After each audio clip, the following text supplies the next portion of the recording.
is a magic square. And so I'm going to see if my magic square can accomplish what Pierre wants me to accomplish. So give me a minute while I do this.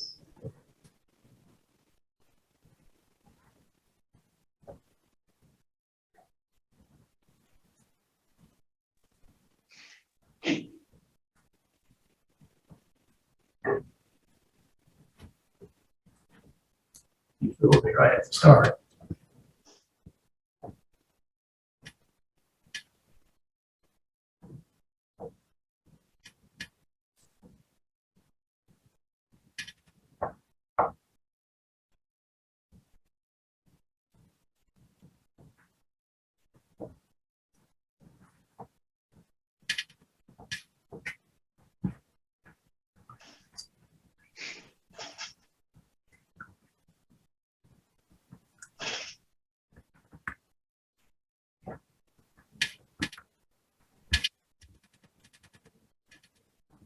Okay, so here's my magic square.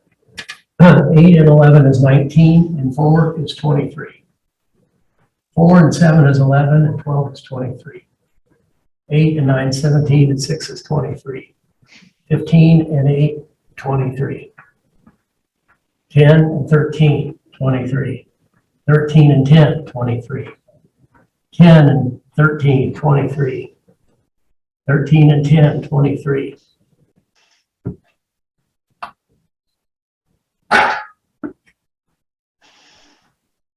8 and 15, 23. 15 and 8, 23. 10 and 13, 23. 13 and 10, 23. 16, 17, 18, 23. 15 and 8 is 23. 13 and 10 is 23.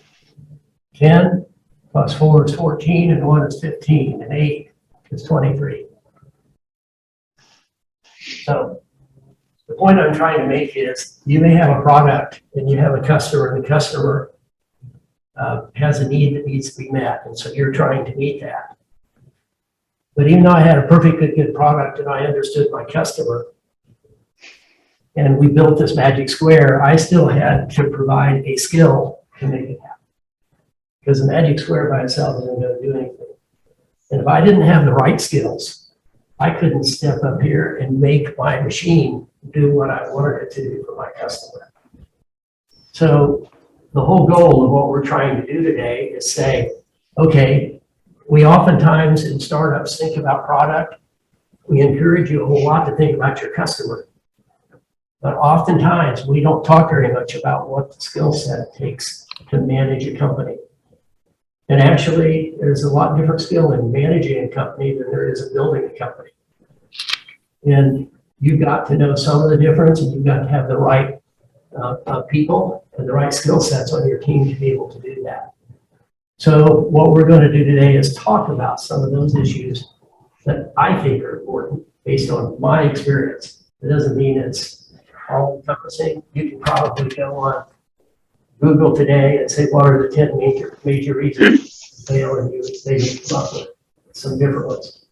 But to give you maybe a little background on why I think it's important is to tell you my background.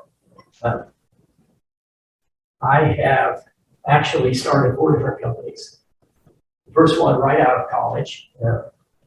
I went to a neighboring university in the Midwest and started a printing business. And it was very successful for 2 years, but I was young, dreaming big. And a friend of mine talked with me, and we decided we would get on the ground floor of a great opportunity. And so I sold my printing business, and we got into the business of manufacturing hang gliders. Now, this was back in the early 70s. Hang gliders were brand new, pardon the pun, but they hadn't really gotten off the ground. But we thought, because it was brand new, that we could take a more professional approach, marketing approach, and be able to grab that market. We found out pretty shortly that what we thought we knew about our customer wasn't really what we thought. So Roger was going to be the marketing guy. I was going to be the manufacturing guy. And we quickly figured out we didn't know our customer very well. So I became our marketing and sales guy. And the only way that I could reach our customer was get in the van, put a kite on the top of it, drive around the country and jump off mountains. Now that wasn't at all what I intended to do when we started this company. But it's what I ended up doing because we wanted to be successful and there was no better way to understand our customer. So jumping off mountains with them, camping with them at night, I got to know my customer really well. Eventually, we determined that the best way to grow this business was not to pursue the kites, but to build a motor glider. And there really weren't any motor gliders at the time. But I went to school at Purdue University. There was an aeronautics engineering school there. We had some help and we designed a motor glider. And so the day came, we were sure it would fly. Just like oftentimes in our businesses, we're sure they're going to get off the ground.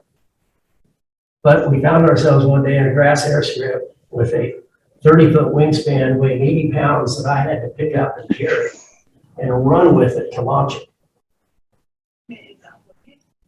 We were sure it would get off the ground, but it didn't get off the ground.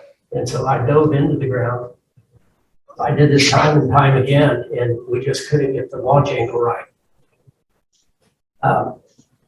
Finally, I said, okay, I'm gonna give it one more shot today. I took off the seat that it's saying, and I said, if it gets in the air, I'll hang by my armpits and I'll just skim along the ground. Man, I hit that thing just right, and next thing I know, I was hanging by my armpits 200 feet off the ground. So that's kind of the way it is with business sometimes. You try, and then all of a sudden, boom, it makes it. And you're not prepared. I didn't have my seat. I put my feet up over the spar and flew this thing around and realized that it was cutting the blood off of my armpits and decided, okay, I need to land this thing. And then I realized we never landed it either. So now what do you do? And so it was kind of elation mixed with terror, so to speak. And that is the way it is when you start your business. You have successes and you're thrilled. And then something goes wrong and you're just scared to death. And I'll tell you about the landing later. But we decided to sell our design on the motor glider, and I needed to go to work for somebody else for the first time in my life. And I started with a company that was a Fortune 500 company. And I said I'd give it 5 years, and I gave it 10, and then 15, and then 20, and then 25. And at 25 years, after being in sales, being a national sales manager, being a national customer service manager, being a plant general manager, and then being vice president of the group, I kept learning more and more and more skills. And so I kept staying because it was fun. But finally, the fun ran out. At 25 years, I jumped off the corporate bandwagon. And at that point, my wife and I decided to go into business because our kids had gone off to school. We had always had an interest in education. She had been on the school board. And we decided to start a tutoring business and something that we enjoyed. And we did, and then opened another and another and another. And next thing you know, 7 years later, we've got 6 centers, $5 million in revenue, and 200 employees. Now, when I was in corporate business, I had an HR department, I had 2 controllers, I had all the help that I wanted. And I thought when I had 25 years of great experience, right, and I would get into running my own business, and I would know it all. Well, I didn't know a lot of it, but I hadn't had to do it all myself. And now all of a sudden I was in a business where even with that experience, I had to do it. And a certain amount of what I'm going to talk to you today comes from that experience. What were the things that were tough for me or that I would warn you about? Even knowing that I had a lot more broad-based experience than you might have starting out. It still is very tough to acquire the right skills because in a way, you're a one-person show to start with. You can't hire a big staff. This kind of stuff doesn't work. So you've got to figure out how do you do it, where do you get your help, what are the things that you have to be aware of. It's a lot easier even actually to get help online and such today than it was in 25 years ago. So anyway, what I'm going to do is talk to you a little bit about that today, and hope some of that resonates with you. I was telling Pierre before we started that it's often been said that if you sit through something like this, and you learn one thing and go and execute it, put it into your repertoire, use it, and it was a successful seminar. It doesn't do you so much good to learn 10 things and not put any of them to use. So what I would encourage you to do is see what resonates with you. Go build on that, try to acquire a skill, try to feel like you're more prepared to go start a business yourself or to manage a business that's already going. So we're going to go from there.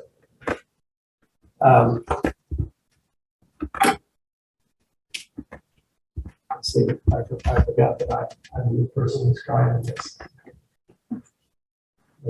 I'm trying to change my slide, it's not working.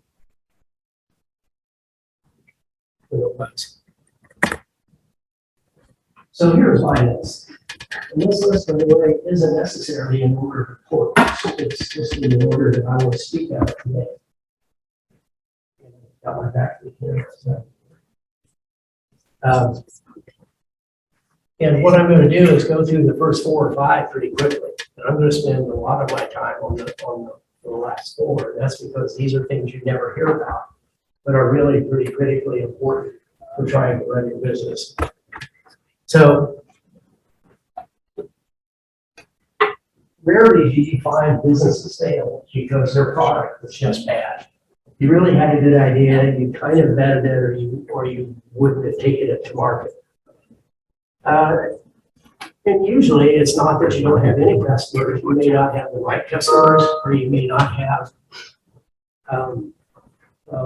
matched your product directly up with the customer need. But typically speaking, the product isn't the issue. It's mostly issues around this. But one of the things that we see all the time is ineffective marketing. And marketing you can write books about. So I'm only going to spend about 2 minutes on it today just to point out a couple of the pitfalls that happen. The first thing is, oftentimes, even when you have a great product, you sell features, you don't sell benefits. And if you haven't heard the difference between that, people don't buy features. People buy what they need to happen for them. So they don't buy the feature, they buy what it does for them. There's an old saying that says, you don't buy the steak, you buy the sizzle. A good way to check yourself on that is if you're saying to a customer, oh, we've got this, we've got this, we've got this, we've got this. That doesn't mean the same thing to them that it does to you. You have to back up and say, we have this, which means to you. Those are 4 really important words. If you have to answer that question for the customer, then you're going to be laying out the benefit for them. So there's a lot more to that, but I just want to point out you have to sell benefits, not features. Otherwise, your customer isn't going to resonate, your customer isn't going to buy. The other thing that often happens in marketing is that you assume too much. You assume your customer knows this or this or this or this. There's another saying, untold, unsold. If you've got a feature and your competitor has a feature, you talk about yours, they don't talk about theirs, it's like they don't have it. So you have to have a well-choreographed sales pitch. You can't leave things out.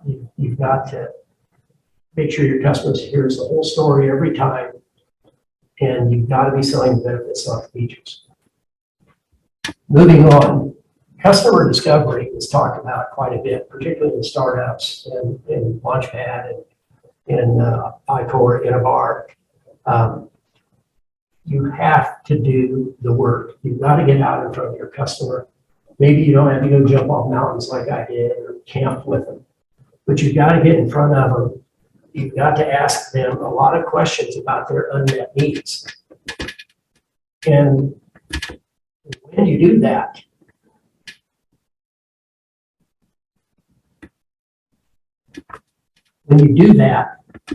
you have to listen, not talk. And our experience is oftentimes when you get through in front of the customer, that you tend to want to lead the customer, that you want to ask them questions in and around your product and get them to agree with you. That's called confirmation bias. This is what you believe. You talk to them in a way without even knowing it that tries to lead them to the answer you want them to hear. You really almost have to choreograph a sit down with the customer, choreograph your questions so that you don't get lost. They don't care. Tell them you're going to take notes. They don't care because you're going to forget what they said. And ask them questions in and around where their pain point is. Have them surface it. Don't you say, oh, we've identified this problem. What do you think about that and that and that?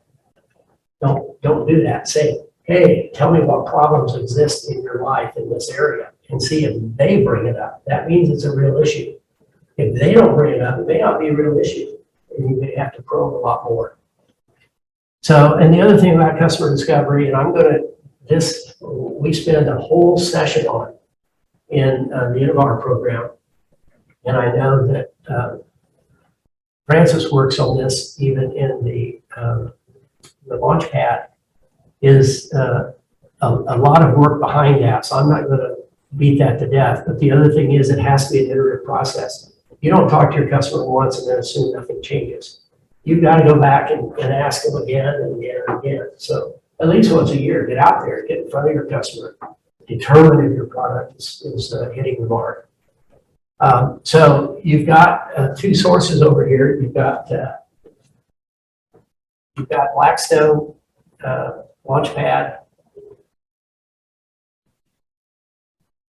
I'm not sure this is working, but and we have Innovar. So you can talk to Francis, you can talk to Jay Gilbert, you can talk to any of the EIRs. I mean, there's ways to get in front of people that run these programs who would be glad to have you participate in it. And it's a real active participation over a period of weeks, which you learn quite a bit. So I want to talk about competition. Competition is really interesting. Many people go from one end to the other, but not in the middle. They either fixate on their competition and worry too much about it, or they assume they have no competition. They say, oh, this is our product. It's the best thing in the market, and I really can't think of anybody who can compete with us.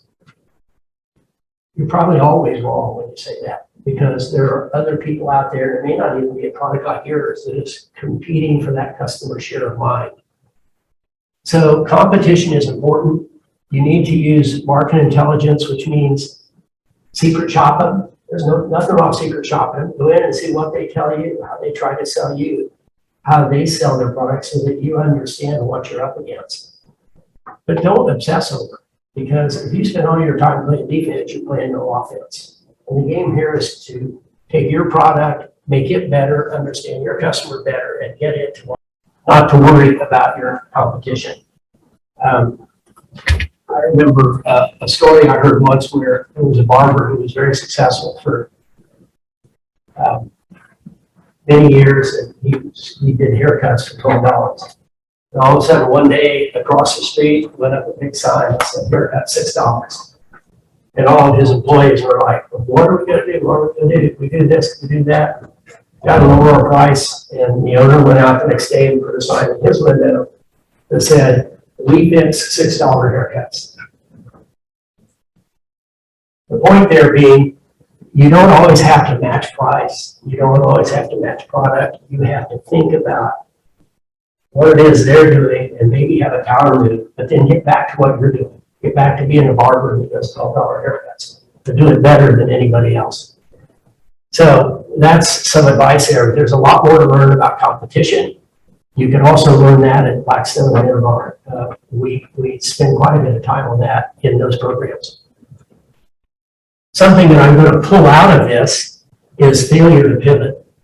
So you do customer discovery, you do your competition, and you see some things where your product isn't exactly right. So what do you do about that? Well, you can be stubborn, and that'll cost you a lot of money. Or you can say, okay, do I need to pivot? Do I need to change my focus on this product and go in a different direction? Because if I don't, I'm going to lose a lot of business. But a lot of people don't do that. They don't look at failure to pivot as an option. They look at that as failure. Oh, my idea failed. Your idea didn't fail. You just have to match your customer. I'll give you a real quick example. When I was in the tutoring business, I had quite a large contract with a Native American tribe to tutor their kids. And they would come to my center. Their reservation was 15 miles away. The tribe paid for this, but the students came to the center. And if the students would attend, we could really make a difference in their lives. But they were very hit and miss. They would come a time or two, then they wouldn't come.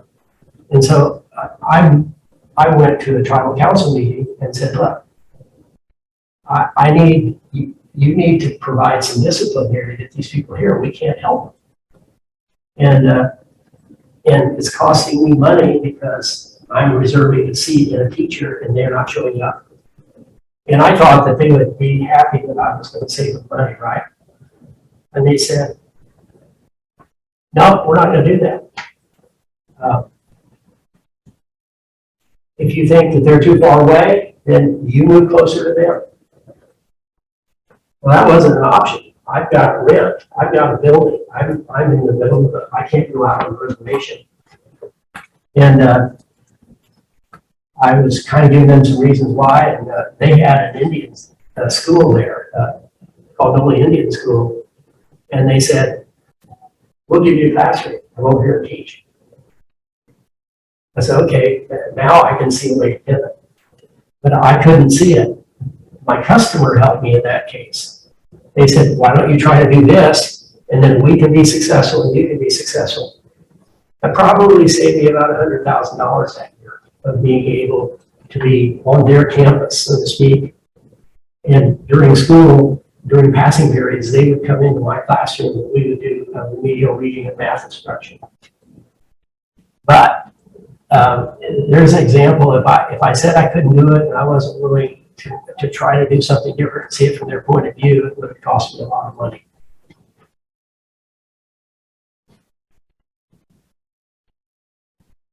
Okay, so now we're down to number 5, business planning.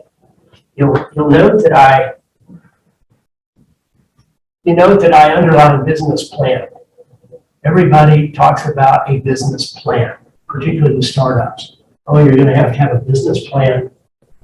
You put your pitch deck together, you're trying to attract venture capital money, but you know one of the things that they're going to ask you is a business plan.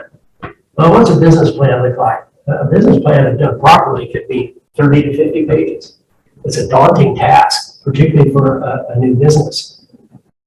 There is a time for that and a place for that, and one of those times and places is in a pitch deck. But beyond that, after they do their due diligence on you, you'll probably use it as a paperweight. They'll never look at it again because it's not constructed in a way that you'll take action.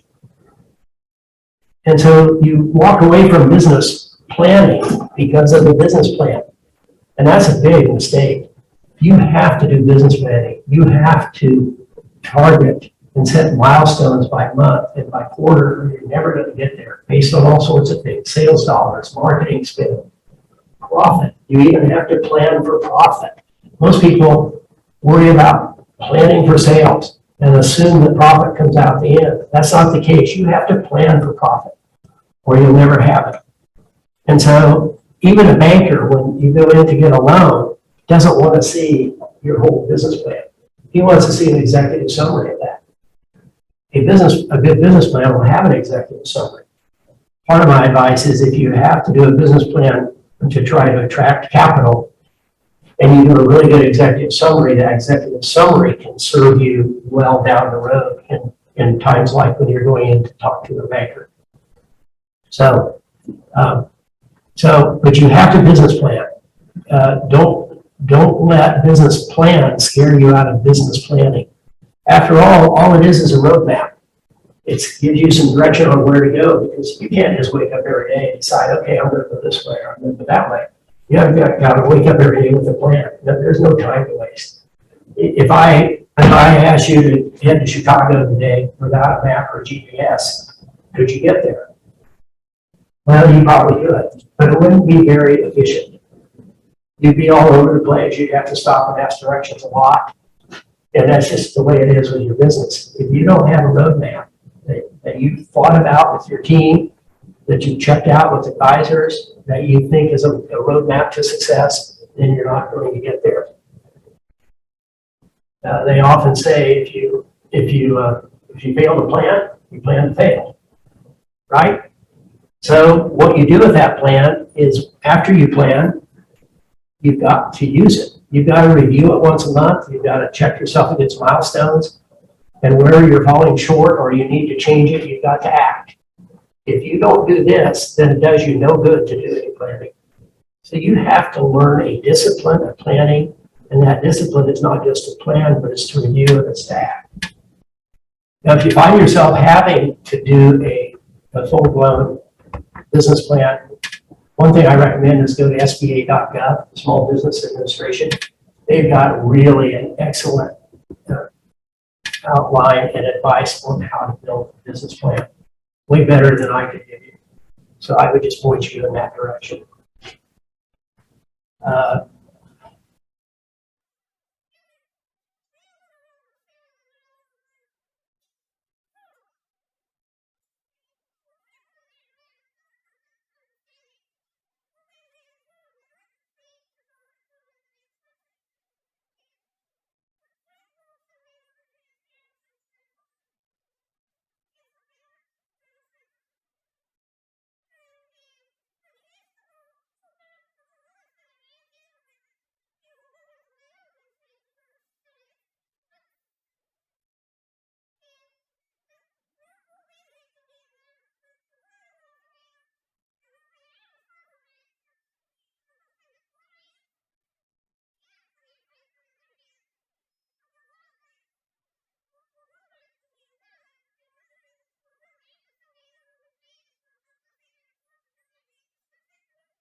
I went to when I was in corporate business, I went to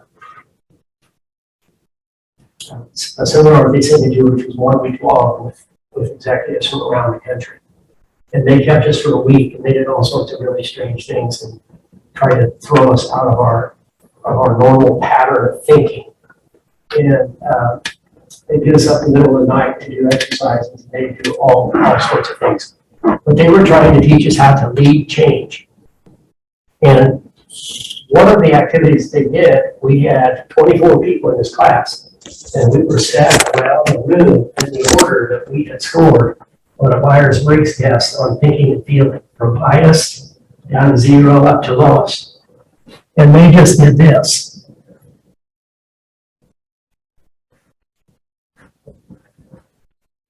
They wrote those 3 words on the board: A, fall, leave. And they said, we're not going to say anything else. Write for 3 minutes on whatever comes to your mind. We did that. They started all the way over on this side and had us read our dissertation. And it started over here about colors like orange and red. And as it went around the room, it would change. And the time you got over there, it was metaphors of life and death. And you could see it change because of the way people think. And their point was, if everybody on your team sees reds and yellows, you're missing a world of experience from other kinds of people who can be part of that thought process. But unfortunately, when we build teams, we tend to want to build teams that look like ourselves. That's what we're most comfortable with. It doesn't mean you wouldn't be really comfortable with them if you gave a chance, but you're interviewing them in a half hour and you say, oh, he doesn't think as much like I do as this person. That could be a big mistake. You've got to have balance in your team. So you want to avoid groupthink. You want to encourage people who have alternative ideas, even if you don't think it's the best idea. The way that you're going to be successful is if you end up with the best group effort that gives you a path to success. So that's a little bit of advice that I would give you about team building, and I'm not going to spend a lot more time on that. This is a big one, and it gets worse every year. I told you when 7 years in, all of a sudden I had 6 centers and 200 people working for me. Guess what I was doing most of the time? I was being an HR, an admin, and a regulatory person because the government insists on it. There are state regulations. There are federal regulations. You've got payroll. You have to have workers' compensation. You've got to figure out insurance, merchant services so that you can collect payments. You really need an employee handbook. How do you build an employee handbook? You've got to have certain HR compliance postings that are numerous. You have to have harassment training. You have to understand labor law. And so I knew a lot of that from my corporate background, and I didn't ever have to do it. Now I had to do it. What I want to bring to your attention is this is a very important part of your business. You put your business at risk if you don't zone into this. And you're not going to have time in a young business to hire a full-time HR person. You're going to have to be the HR person. You're going to have at least a working knowledge, but know where to get help. And I swear I'm not on their payroll, but I'll tell you what, I recommend to you calchamber.com, California Chamber of Commerce. If you join the Cal Chamber, they have a labor law helpline, and they have a thing called HR California that answers virtually every question you need to know, has templates for almost anything you need to do, has a way to build an employee handbook that would probably take you 3 hours by using their templates and putting your numbers in. If you have a labor law issue, you call and they'll talk to you for free. When you join, you can join Cal Chamber for $499. You can get the labor law helpline in HR California for $699. That'd be the best $699 you've ever spent if you're going to be in business and you have to manage it. Because all of these things are real issues. And if you don't have them under control, you're going to have OSHA coming talking to you, you're going to have other people coming talk to you. You think all your employees love you. So that's going to go away and decide how I need a little money. And I remember there were 3 days when I didn't get my lunch break, and go talk to the labor board, and they'll come and ask you why you're not giving your employees lunch breaks. And you say, well, I am. They said, well, this person said they work too much. Well, I told them not to. Well, that's your responsibility to make sure they don't. So you're liable anyway. And they'll fine you $4,000. So you don't want that to happen. Really, you can't become a real expert on this stuff overnight or even over a long period of time. Lean on people. There are probably other groups, but this is somebody. I don't even have a business anymore. I still am a member of Cal Chamber because there is so much good information there. I just have questions, and I know where I can go get answers. Okay. Now I want to talk about a really squishy subject. And that is, it's one thing to have a great product. It's another thing to have a great team. It's another thing to even generally understand your customer pretty well. But if you don't execute your business plan, if you don't make this happen right, then it's all for naught. And there are 3 key things I want to talk to you about. One is timing. In business, particularly a young business, you have to have a bias for action. You can't think about something for 2 days, 2 weeks, 2 months, determining whether that's the best thing. We had a saying in our business, and it's not meant to be irresponsible, it's just meant to get something in your mind, which is ready, fire, aim. In other words, don't sit there and aim and aim and aim and aim and never pull the trigger. At some point, if you're ready, you got to fire. The other thing that I always say to my team is an A plan executed in a B fashion is worse than a B plan executed in an A plan fashion every time. So, okay, you're holding on because you don't think you've got the A plan in place yet. You're waiting for it. You're only in a B plan. If you take that B plan and go execute it, insist on it being done the way we planned it, you're going to be miles ahead by the time you ever get to the point where you get this A plan finalized and you're ready to go. Now, if it takes you 5 more minutes to do the A plan, then do it. But that's usually not the way it works. Communication is a real key in your business, not just with your employees, but with your suppliers, your vendors, your customers, all sorts of people you have to communicate. And it's getting harder and harder, believe it or not. You think with email and all this stuff, it's easier to communicate. It's easier to send communication. It's not necessarily easier to communicate. And the reason is, anytime you communicate, there's 2 meanings. There's the one given, what I want you to hear, and there's the one that you receive. You come from a different place than I do. And so I could say something you think that I perfectly understood, and you think you perfectly understood what I said, and they're 2 different things. So as a manager of your business, you have to make sure that you're verifying that after you've communicated something that's critical that needs to happen, have people repeat it back to you in their own words. Make sure that they understand it to your satisfaction before they go off and do something completely wrong that you weren't intending on them doing. So there are always 2 meanings. You need to remember that. But the key thing, your responsibility to make sure it's communicated. It's not their responsibility to make sure it's received. So I'm going to do one more fun thing here.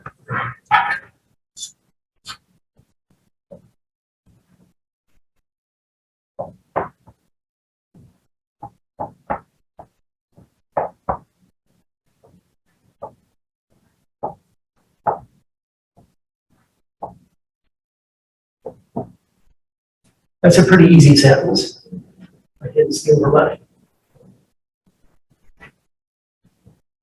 If you read it with the emphasis on the I, it says, I didn't steal her money. Well, I want to know who did.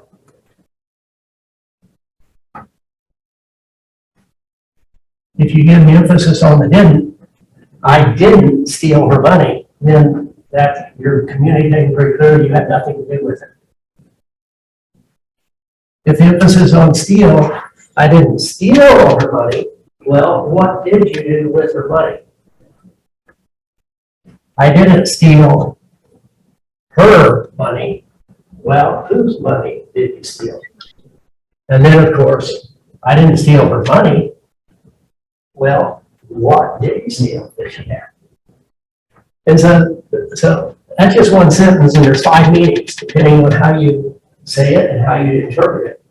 And things like that happen a lot in emails because there's no gestures, there's no way to emphasize something with your voice. You're just reading it just flat. I'm saying what I think, you hear it the way you want to hear it. It's very easy to miscommunicate with emails. So I just ask that you be careful when you communicate because it's your responsibility. But if you ever have a real critical email or text that you're sending to a key customer or supplier, let your partner or somebody else read it and say, how do you interpret this?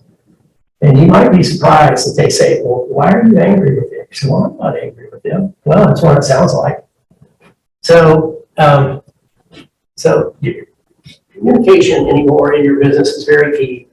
And there are books written about communication too, but those are a couple of things that I hope get you kind of thinking how important communication is and maybe how you can learn some things and take more responsibility for making certain that you are being understood because your business depends on it. Also in execution, I want to talk about customer service. We talk about a customer being the right customer and we've got the right product. But we don't talk about customer service very often. So I have a question for you. Is the customer always right? Yes, yes, yes. You know it's a trick question, right? Okay. The customer is always right if they're your customer. Here's what often happens. You don't think about this very often, but your customers fit in a box. You're saying, I can provide this service. And here are the services you provide in this box. There are other services outside this box. But you have a customer who gets really upset with you because you didn't provide, you provided this and this, but you didn't provide this. Well, that's not what your customer, you were going, that's not the promise you made to your customer. But what do we do as a business person? We try, because we want the revenue, we try to accommodate this. The next thing you know, we've got customers all out here that we're trying to accommodate, and it really throws our business model off. It throws our employees off. How are we able to hit the requirements if every time somebody wants a different requirement, you fold and say, okay, we'll do this, we'll do that. You have to understand very clearly, and your team does, who's your customer. And then they fit in your box that you've defined, and if they don't, they're not your customer. So they're not right. Your customer is right, but they're not your customer. There's a difference. Don't be misled by that. Don't let them pull you out of that comfort level of, oh, here's a chance to make another $1,000. We can't let that go by. And you'd be surprised how much it costs your organization in the end. So you define your customer. So is the customer right? Yes, but you define your customer, then deliver +1 is what we always used to say. Whatever your customer promise is, do it 101% if that's possible. But the other thing that I learned in my time as Vice President of Customer Service, every customer touch counts. Anytime a customer touches your organization, they either raise their opinion of you or lower it. And that's whether it was a sales call, whether they called in and the front desk person was crappy, whether they got put on hold for 15 minutes, whether they got hung up on and then they couldn't get back through, whether you made a promise and you didn't keep it. Those are all negatives, but there are positive things that you do for customers every time you meet their expectation. And we always used to call that the bank account of goodwill. Every time you satisfied your customer, that was a deposit. Every time you didn't satisfy your customer, that was a withdrawal. And if you have a negative balance, you don't have a customer. But you really have to understand, and your team has to understand, that every customer touch moves the needle one way or the other. You may not think it's big, but it keeps moving the needle. And if the organization isn't tuned into that, then they get sloppy, and then it erodes. You have to keep the highest standards in customer service. We used to do, and you get a lot of people who want you to rate their service. One of the things that we found out with thousands of these kinds of things is 7s and 8s you can't be proud of. They're not necessarily repeat customers. Only 9s and 10s build loyalty. We know 5s and 4s and 3s are problems, right? 7 and 8s are problems. If you know how you're supposed to satisfy your customer and you're not getting 9s and 10s, then you've got a problem in your organization and you're not satisfied. And that's, if you see 1 or 2, it's like we always used to say on the farm. It's kind of crude, but if you see a rat, there are 20 of them. Well, if you get a 7 or a 6, I guarantee it's not a 7 or 6 your organization's having. That's just the only one you've uncovered. So only 9s and 10s build loyalty. You've got to strive for very high standards. And then I want to define for you the big C versus the little c. The big C is the end user customer, but there are lots of customers in your organization. If your supplier is a customer, you're a customer of theirs, they're a customer of yours. You've got to give them the right specifications, the right things for them to help you build what you need so you can build it for the customer. There's always somebody downstream that you're giving your product to, and they're a customer of yours, even if it isn't the end customer. The best organizations understand that, and they create customer service within their organization, not just to the customer outside their organization. And so I want to talk a little bit about quality. Only because quality is the best way to understand how do you satisfy your customer.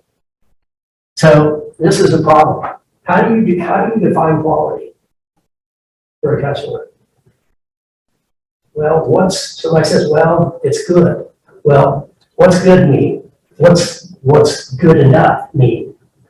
And so there's only one way that you can let your organization understand and achieve what you need, and that's to define it for it. And there are 4 absolutes of quality, but I'm only going to go through 3 today. But the first one is the definition of quality is conformance to requirements, which means you have a responsibility to set the requirements for your team. What exactly are the requirements? You need to have requirements at the front desk for the person answering your phone. You want them to answer in a certain way. You want to answer in a certain tone. You want them to know certain things so that they can direct. And those are the requirements. And if they can't meet them, they've got to learn to meet them. It just everywhere in the organization, not just did the product get built right before it left the door.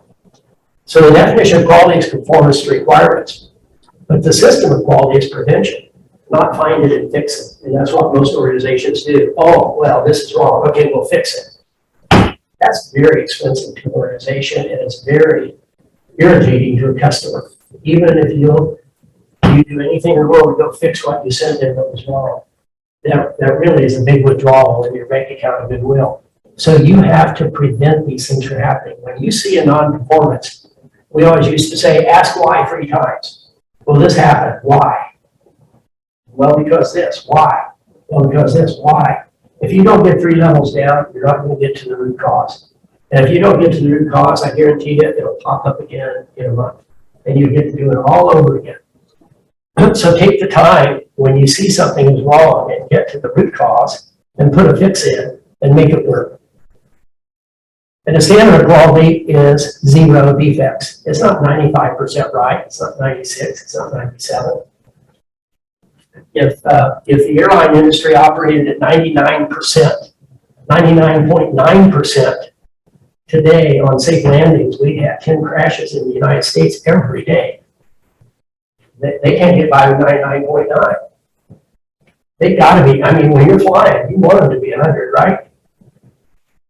There's no reason why you can't set that standard for your product just because you're not going to crash a bunch of people, because that's your quality promise to your customer.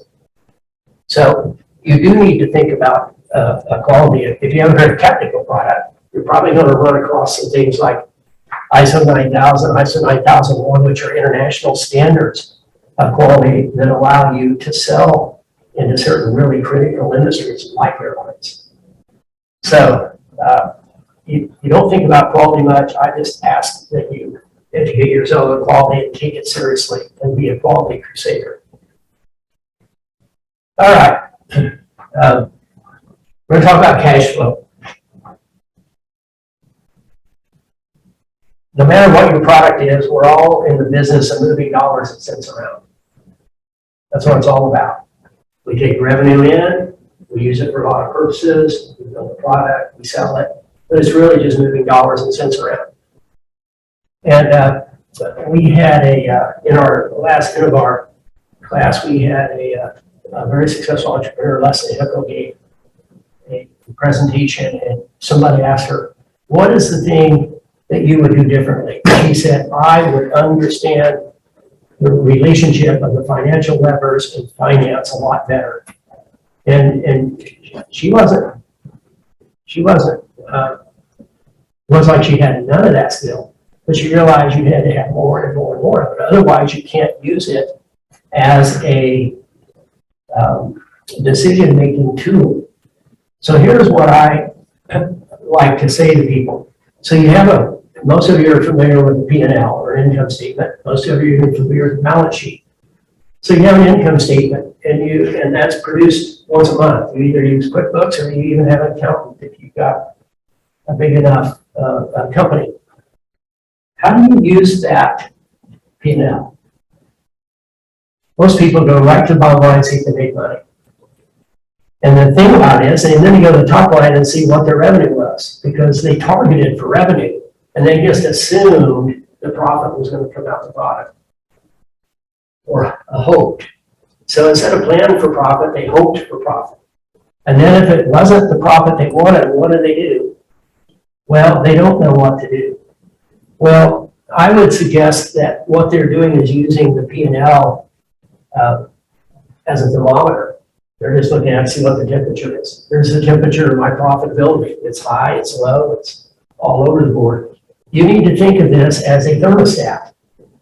Set it to where you want it to be. Plan for it, use it, and understand it so that you can make it happen. Maybe you can't make it happen in that month, but you can make management decisions that will make it happen. And so I want to show you 3 little quick things. We could spend all day on this and you'd love it. 3 different ways that cash move through your business. The first is just the cash flow that comes through the price, the volume, and cost relationship of when you sell a product. So what happens, it's this simple. You have sales dollars. All those sales dollars go into what I call a variable cost cup. Now, a variable cost is a cost that changes every time you make a sale. A fixed cost is a cost that doesn't change whether you make a sale or not. You're going to pay the light bill whether you make sales or not. You're going to pay the rent whether you make sales or not. If you've got full-time people on your staff, you're going to pay them whether you make sales or not.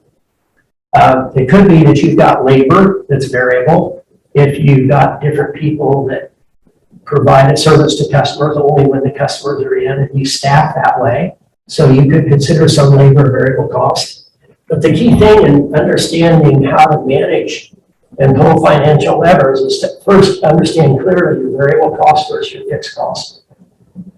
And accountants don't always set it up that way. In my business, I had all my variable costs in one area of the P&L and all my fixed costs on the other. And the reason is, sales dollars go into the variable cost cup and it fills up. Whoops. And when it fills up, if there's money left over, it spills over to the fixed cost cup. And then that spillover fills the fixed cost cup and then it spills over into that profit cup. So you could have lots of problems. You could maybe have really good fixed costs and variable costs, but not enough sales dollars to fill the cups to come down here. You could have a variable cost that is really too high and chews up too much of the revenue so that you can't fill up the fixed cost cup. You can have great cost control, and you could have fixed costs that are way too high. Too many people, too high a rent, you decide to rent more space without thinking that through, and all of a sudden that changes your fixed cost cup gets much larger and it's harder to fill, and you can't get net profit. If you just understand that relationship, if I had a half hour, I'd give you 5 really good examples. But with this relationship, you could go play with that in your mind and understand it. So I'll give you a quick one. If you had sales dollars of, say, $10,000, well, first of all, let's define how you find variable costs. The best way to do it is, one way to do it is look at your P&L, add up all your variable costs for a month, and divide that by your total revenue and see what it turns out. So let's just say that your variable costs are 50%. So if you have $10,000 in sales and your variable costs are 50%, the first thing you need to know is what your contribution margin is. So you take your sales dollars minus your variable costs. So the percent of sales dollars, it's going to seem a little obtuse right now, would be 100 minus 50 is 0.5. So your contribution margin is 0.5. So you've got 50 cents for every dollar that comes in has to go into this cup, and then anything left over falls into your fixed cost cup. Well, let's say your fixed costs are $4,000. Well, if you've got 50 cents of every dollar going in here, you just divide 4,000 by 50 cents. And you're going to find out that that's $8,000. $8,000 is your break even. If you had $8,000 in sales dollars, you would get 0 in your net profit cut. But we've got $10,000. So what do you think? You think that means we'll get 2,000 in our net profit cut? Without you thinking too hard, the answer is no. The reason is that extra $2,000 in sales still has to run through the variable cost cut. Goes into fixed costs, which is full, so it all overflows into here, but that 2,000 becomes 1,000. So if with a break even of $8,000 in sales and revenue of 10,000, you're going to have a net profit of 1,000. Now, if my variable costs went up to 60% instead of 50, I can just, so if your variable costs went up to 60 cents, I can tell you without us boring everybody with the math, all of a sudden, just that move of 50% to 60% makes your break even go to $10,000. So you have no profit. If it stayed at 50 and your fixed costs went from $4,000 to $5,000, no profit. Your break even jumps to $1,000. That relationship is very sensitive. So if you're not getting the sales, the profit that you need, think about why is that the case. Can you reduce your variable costs? Can you reduce your fixed costs? If you're thinking about adding some fixed costs, run this analysis and see what that makes your break even. So if you're going to add a full-time person, but you've got to have, that's got to end up another $3,000 revenue a month to cover that person. You've got to assess how bad you need that person versus how bad you need profit. So I just want you to see the relationship more. And also you can use this to determine pricing. How do we normally price? Most people price by seeing what their competitors price, assuming their competitors know anything. They're pricing because they're trying to price like you price. The question is, what will the market bear for a great product that solves a problem with great customer service, and you set your price, you don't worry about your competitor. I went to a long pricing seminar once, just for fun. I'll tell you the bottom line on it. They said, if you want to maximize your profit, raise your price until you lose 10% of your volume. Then that'll be to maximize your profit. Well, that's great, but you want to grow your business. There's a lot of factors that go into that, but you want to grow your business, so you can't afford to lose 10% of your customers, just maximize your profit. You've got to invest in growing your business, so you can't be the highest price on the market. Maybe at some point, if you're in a mature market, you want to do that. You don't want to work so hard. But the pricing relationship is in here as well. So, but I'll summarize by saying, know your cost structure. What are your variable costs and your fixed costs? Understand this volume, price, cost relationship. Then effectively react to changes in your business. Plan for them. Change things on purpose, not just get whipsawed and then at the end of the month you find out you didn't make any money. So plan for profit, don't hope for profit. So that's one way cash flows for the business. I'm going to make this short and sweet.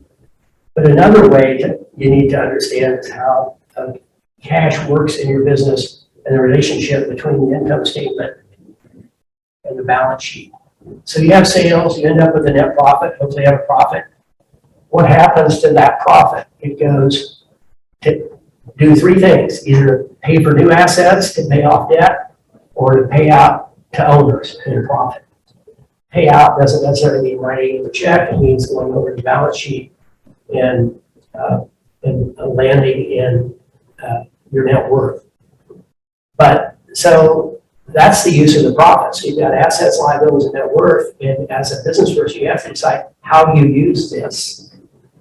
So essentially, it just keeps going in this cycle. Net profit goes to these things. It's in the balance sheet.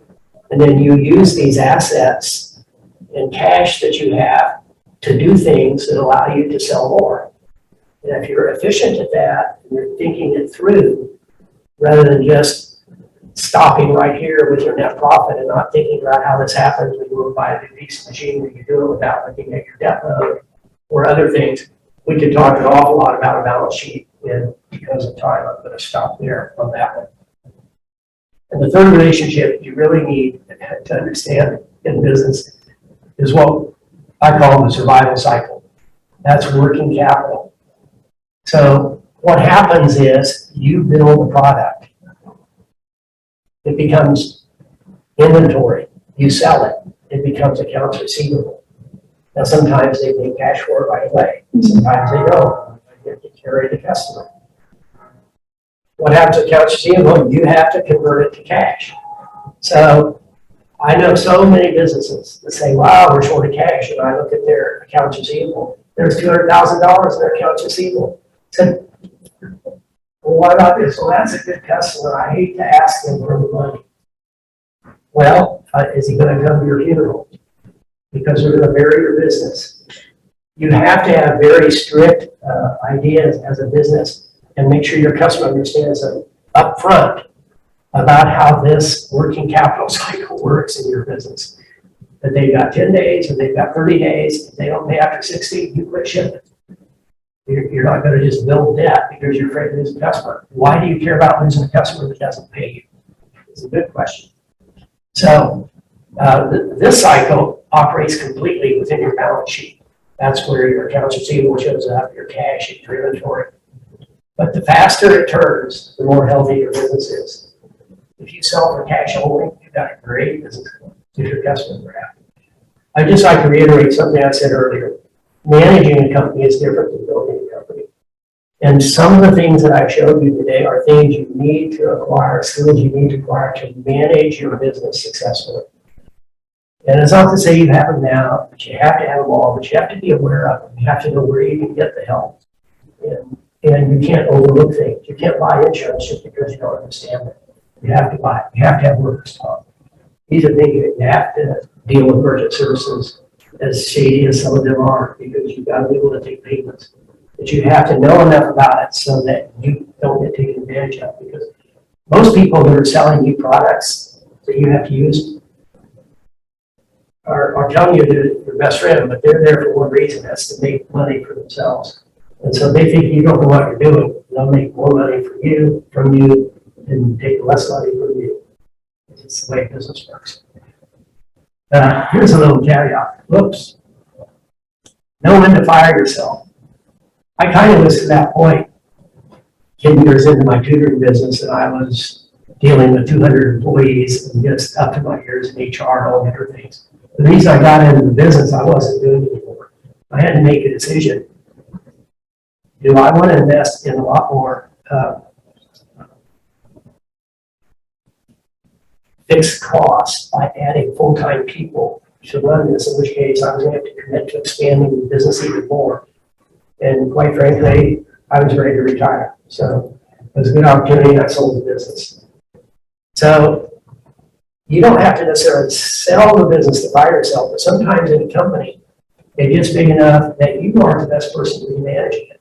So hire somebody who is a good manager, and you go be the executive chairman, the idea guy, or whatever, and get out of the way. If you can't do all of these things and come in every day being excited about doing it. Then my last thing, which I tell everybody, be a lifelong learner. I can almost get away with not doing that since I'm a lot older than you guys. But you guys got a long way to go.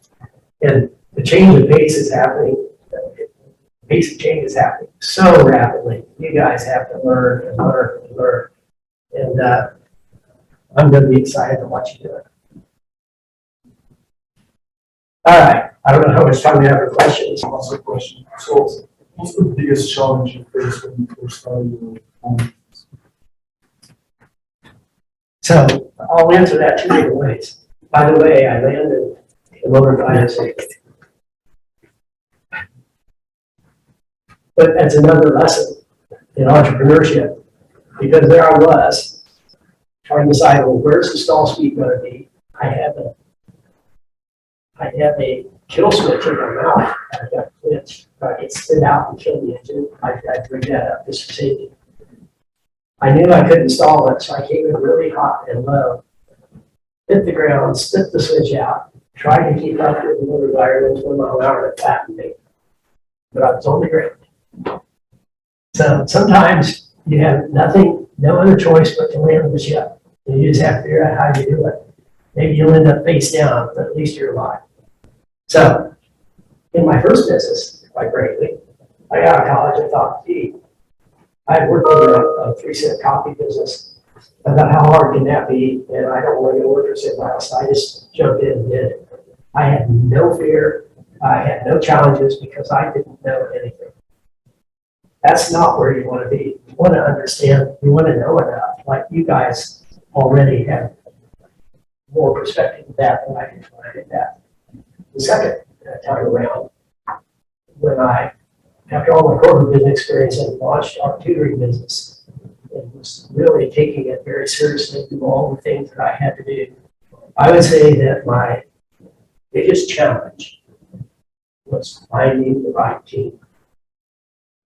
A lot of the other stuff I knew, but I can't do it by myself. So you've got to find the right center director, the right educational director. They've got to believe in your vision. They've got to be good enough that they can build their job as good as you can do it. And that's the hard part. And the hard part is not settling because you're in a hurry. You want that process to be over. So you take somebody that you're not sure is right and assume that you can change them. Don't assume. You can train people, but don't assume that you're going to necessarily change them. But that would be, I know that's not a cataclysmic answer, but I think that's the key thing. If you've got great people, you're going to make it through. Somebody else. Thank you. Any questions? Yeah, actually, I was still trying to formulate the question, but basically it's, how do you balance the, like what your job or what your business's purpose is with growing and fitting the customer's needs? Well, I'll see if I can sort through your answer here. I think the key thing is really clearly understanding that your product solves a pain point that the customer has, that they've got a need for your product, and your product fills that need. And I think often there isn't a very perfect match there. The customer kind of can use your product. This is the way you want your product to be. And so it's kind of hard to balance what you're doing versus what they want. So the key thing is to work backwards. Customer discovery first before you go to market. Make really sure you understand everything you can about the customer so that you know your product can be tailored to meet their need. So I'd say work backwards. Most of the time we work the other way. I guess that will conclude our session. Thank you very much for attending. Thank you, Don, for sharing your experience with us. I hope that you enjoy it.